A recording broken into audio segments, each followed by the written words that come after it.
The first Epistle of Clement to the Corinthians. Chapter 15. We are justified by faith, yet this must not lessen our care to live a virtuous life, nor our pleasure in it. What shall we do therefore, brethren? Shall we be slothful in well doing, and lay aside our charity?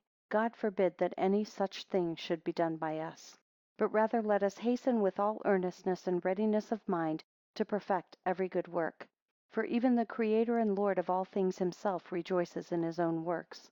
By his almighty power he fixed the heavens, and by his incomprehensible wisdom he adorned them.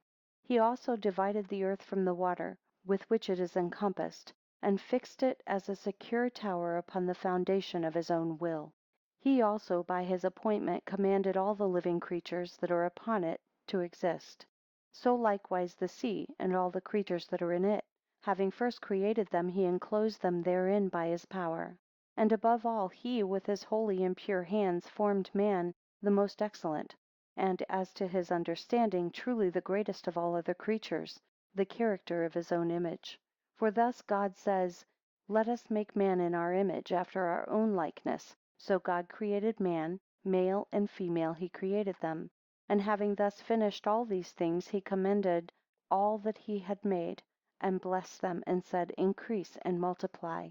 We see how all righteous men have been adorned with good works. Wherefore even the Lord himself, having adorned himself with his works, rejoiced. Having therefore such an example, let us without delay fulfill his will, and with all our strength work the work of righteousness.